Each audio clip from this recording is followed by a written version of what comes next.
किया तो है, 35-35 करोड़ ले लिए, विकास ही तो कर रहे हैं। और क्या हो रहा है? ये विकास हो रहा है। मंत्रियों ने 50-50 कर। माता बहनों को आइटम बोलता है। और दूसरी बात यह है कि वो बोलता है कि चंबल संभाग हमेशा गुलाम रहा है। शामिल जरूर हुए हैं, पर हमारे शिवराज चौहान जी ही मुख्यमंत्री बनेंगे, उनको ही हम पसंद करेंगे। नमस्कार, आप देख रहे हैं लाइव स्पेशल और मैं हूं आपके साथ मनीष यादव।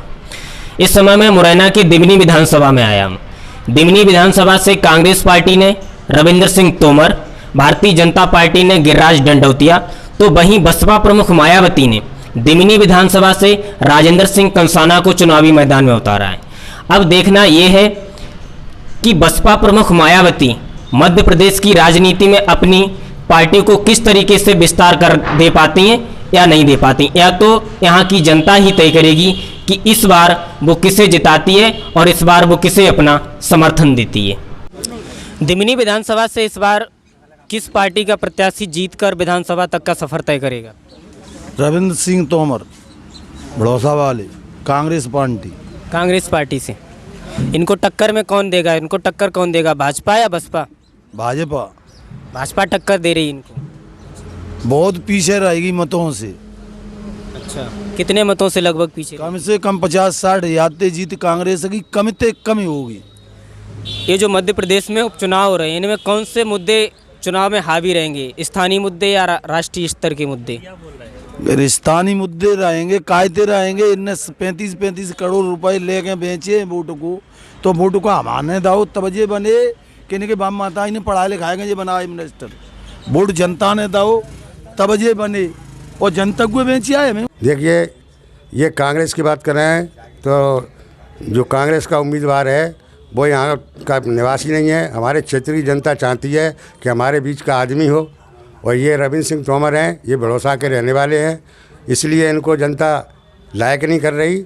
उनके साथ हैं वो युवा वर्ग, छोटे छोटे लोग हैं, वो उनके साथ हैं, लेकिन बुजुर्ग इस क्षेत्र का कोई भी उनके साथ नहीं है। आपको क्या लगता है, जो इस विधानसभा का चुनाव है, इसमें टक्कर बसपा और कांग्रेस की या बसपा या भाजपा की रहेगी? देखिए, भाजपा तो दिमनी में बिल्कुल ख़त्म हो चुकी है, इसलिए जो भी टक्कर होगी, वैसे हमारी टक्कर में तो कांग्रेस है ही नहीं। अगर पिछड़ा वर्ग ऐसी दोनों मिलकर के वोट करते हैं तो राजेंद्र सिंह कंसाना बहुत अव्वल तरीके से जीत रहे हैं। कांग्रेस को हम टक्कर में अपन नहीं मान रहे। इस बार दिमनी विधानसभा से कौन चुनाव जीत रहा है? इस बार हमारे श्री गिरिराज सिंह दंडौतिया जी भारतीय जनता पार्टी के प्रत्याशी है। हमारे जुझारू प्रत्याशी है, आम जनता में उनकी हमेशा से पकड़ रही है और वो जीत रहे हैं, अवश्य जीत रहे हैं। और जनता जनार्दन भगवान होती है, जनता जनार्दन को भगवान मानते हैं। उनका स्वभाव अच्छा है और उनका काम भी अच्छा है। हमेशा से उनने मेहनत करी है, कम से कम 20-25 साल से। जैसे पहले वे कांग्रेस में थे तो कांग्रेस में उनकी सुनवाई नहीं की गई, कमलनाथ जी ने और उनने दिग्विजय सिंह जी ने अपने बालक, अपने पुत्र बनाए, कोई मंत्री बनाया, कोई संतरी बनाया, कुछ भी बनाया, इनको कुछ नहीं, गुमराह करते रहे। दिमनी विधानसभा से बहुजन समाज पार्टी ने राजेंद्र सिंह कंसाना को क्षेत्र में उतारा है। आपको क्या लगता है, ये बीजेपी की उम्मीदवार को टक्कर दे पाएंगे या नहीं? देखो, बीजेपी का उम्मीदवार तो यहाँ टक्कर में है ही नहीं। यहाँ टक्कर है तो कांग्रेस और बहुजन समाज पार्टी, वैसे कांग्रेस की भी नहीं है। कांग्रेस से जो रविंद्र सिंह तोमर हैं वो भी टक्कर में हैं। उनको लोग टक्कर में कह रहे हैं, लेकिन टक्कर में है नहीं। इसलिए नहीं है, उसका कारण बताऊं कि रविंद्र सिंह तोमर मूल रूप से इटावा के रहने वाले हैं, और ये वहाँ ग्वालियर में रह के कोई कारोबार करती हैं। प्रॉपर्टी का उन पर कई आरोप लगे, उनके कई लोगों के पैसा खा गए। और विधायक तो ये बनेंगे नहीं, क्योंकि 2008 में बहुजन समाज पार्टी से ये चुनाव लड़ाए। उस समय भी इन्होंने जो चुनाव लड़ा तो हमें मालूम है कि ये चुनाव लड़ने, ये इनके साथ कोई नहीं, इनके साथ केवल कुछ लोग घूम रहे हैं। और यहाँ के क्षेत्र की जनता ये चाहती है कि ऐसा व्यक्ति चाहिए जो हमारे सुख दुख में शामिल हो, हमारे दर्द में शामिल हो। रविंद्र सिंह तोमर पिछले 2008 से लगातार चुनाव लड़ रहे हैं। 2008 में बीएसपी से लड़े, 2013 में कांग्रेस से लड़े, 2018 में कांग्रेस से लड़े, अभी भी लड़ रहे हैं। लेकिन वो केवल चुनाव लड़ने आती हैं। चुनाव लड़ने के बाद वो सीधे अपने बिजनेस पे चले जाते हैं। यहाँ आम जनता, गरीब, किसी वर्ग की जनता हो, उसके साथ पीड़ा होती है, उसको मारपीट होती है, उसके साथ उसको अत्याचार होता है, उसमें उनकी कभी आज तक उन्होंने कोई आवाज़ नहीं उठाई।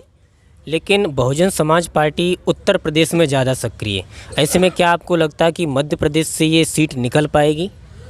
देखो, बहुजन समाज पार्टी उत्तर प्रदेश में तो सक्रिय है ही, वहाँ हमारी 4 बार सरकार बनी।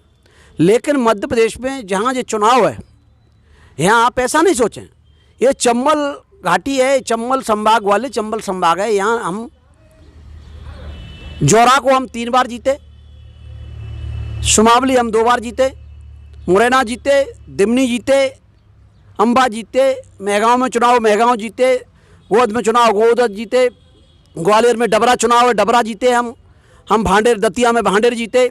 बोलते हैं उन्होंने इमरती देवी को आइटम बोल दिया, आप क्या कहेंगे इसके बारे में? क्या अभद्र भाषा बोली, कुछ भी। किसी महिला को आइटम बोलना, इससे ज़्यादा एक अपमानजनक शब्द क्या हो सकता है?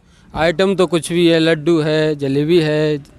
लड्डू जलेबी आइटम हो सकती है, लेकिन एक महिला भी आइटम हो सकती है। महिला नाम तो किसी का नहीं लिया उन्होंने, महिला तो कहा नहीं। जिस तरीके ज्योतिरादित्य सिंधिया कांग्रेस पार्टी को छोड़कर भाजपा में शामिल हो गए, इससे क्या फ़र्क पड़ेगा? वो उनका तो परिवार पहले से ही गद्दार था, अब भी गद्दार है। अब सारी जनता देख रही है कि कितनी गद्दार है सिंधिया। दिमनी विधानसभा से इस बार आप विधायक के रूप में किसे देखना चाहेंगे? गिरिराज दंडोतिया जी जीतेंगे। मैं कुशवाहा समाज का अध्यक्ष हूँ, हमारी समाज गिरिराज दंडोतिया के साथ है, क्योंकि जो कमलनाथ है ना, वो एक तो अनुसूचित जाति को क्या बोल रहा था, आइटम कह रहा था, वो औरतों को, हमारी माता बहनों को आइटम बोलता है। और दूसरी बात यह है कि वो बोलता है कि चंबल संभाग हमेशा गुलाम रहा है। उनको बूझ हो जाके कि चंबल संभाग कैसे गुलाम रहा है। आपको क्या लगता है कि इस बार दिमनी विधानसभा से कौन जीत कर जाएगा? कांग्रेस पार्टी, रविंद्र सिंह तोमर भरोसा। रविंद्र सिंह तोमर जीतेंगे? हाँ, आपको पूरा यकीन है? पूरा यकीन है। जीत का स्पष्ट एक तरफा चुनाव है। उनके तो ज़्यादा से ज़्यादा 35,000 वोट निकलेंगे गिरिराज दंडोतिया की बीजेपी पार्टी से। गिरिराज दंडोतिया के 35,000 वोट, 50 पे 40 पे भी नहीं पहुंच रहा है वो। हाँ, इनका वोट 1 लाख से ऊपर जाएगा कांग्रेस पार्टी का वोट। लेकिन बीजेपी कह रही है कि हम विकासवाद पे वोट मांगेंगे। हाँ, विकास किया तो है, 35 करोड़ ले लिए, विकास ही तो कर रहे हैं। और क्या हो रहा है? ये विकास हो रहा है।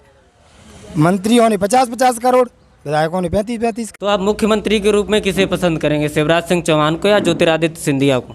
शिवराज सिंह चौहान जी। सिंधिया जी तो कांग्रेस छोड़ के भाजपा में शामिल हुए। शामिल जरूर हुए हैं, पर हमारे शिवराज चौहान जी ही मुख्यमंत्री बनेंगे, उनको ही हम पसंद करेंगे। अधिक जानकारी के लिए हमारे चैनल को सब्सक्राइब कर घंटी वाला बटन दबाएं और कमेंट करना न भूलें।